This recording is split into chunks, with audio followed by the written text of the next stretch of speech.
really important point I keep making in my blogs and my lessons on guitar improvisation is that it's not just only about which notes you play, it's also about how you play them. So too many guitar students are so concerned with fingerings and finger patterns and shapes that while they're soloing, they're not being very creative with actual notes they're playing while playing. So a good thing to do is where you give yourself 2 minute sessions where you decide, okay, I don't care what notes I'm going to play in my 2 minute session now. I'm just going to try to play every note and every phrase as expressive as I can. So you're shifting from thinking about fingerings to thinking about how you're going to play your notes or your phrases. So a couple of examples about this.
So way more of my concentration, my attention was focused on, hey, what I'm going to do with the notes rather than, hey, which notes I'm going to play.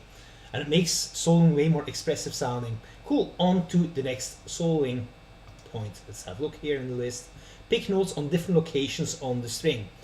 This is so underused. Way more guitar players should use this way more often in their solos, because you create all these really interesting, cool textures. If you like to pick a string here and then suddenly there.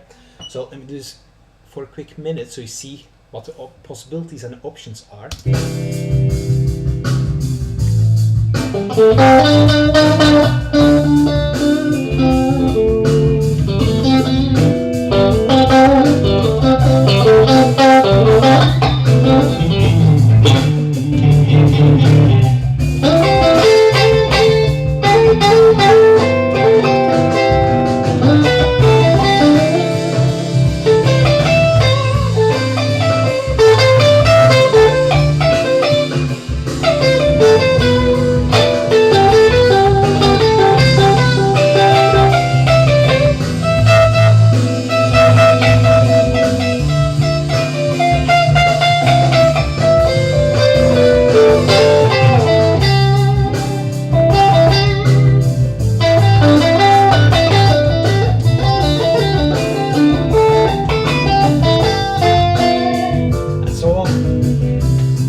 Next soloing trick I think I once talked about a couple of years ago in a blog.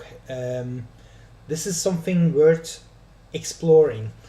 It's this: you play a phrase and then your next phrase starts with the ending, the last couple of notes and rhythm of your previous phrase. When you do that, your solo sounds very, very connected and really feels like it's going somewhere, has direction also. So let me quickly do this. And next phrase will start, so I just played, with a couple of other notes added.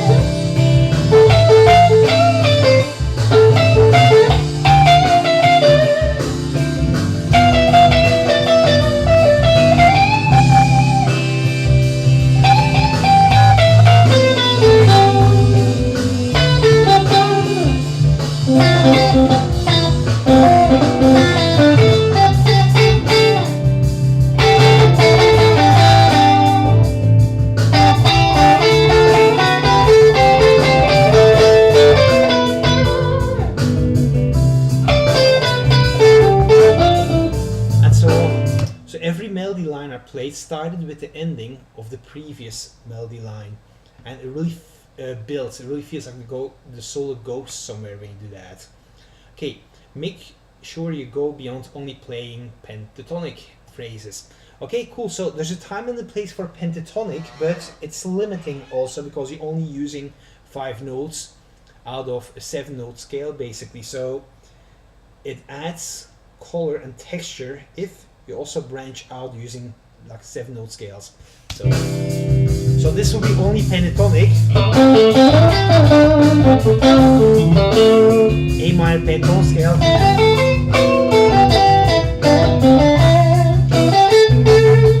So let me add the missing 2 notes in now, F and B.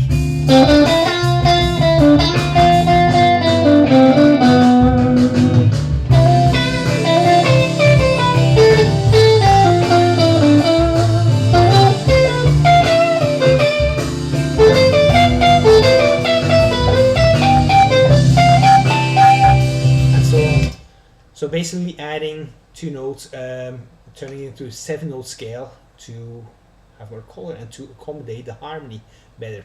Pinching notes. Okay, this really only works with clean guitar. With distortion or overdrive, you would just have pinch harmonics. So it's kind of like pinch harmonics minus the harmonics, so to speak.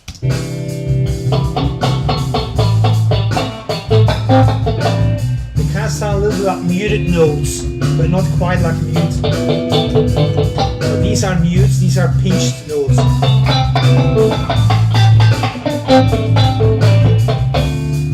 It's not that the harmonic isn't there, you just don't hear it as well as you would if you play with distortion.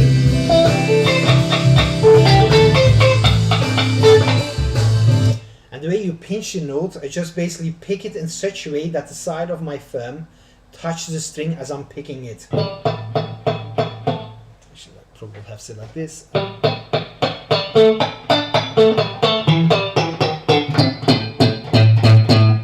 So it's not something you want to overuse, of course, but it's one of the many different ways you can hit a note. And if you occasionally have a note like that within your phrases, they hit this way, it makes your phrasing, your soloing more expressive, basically.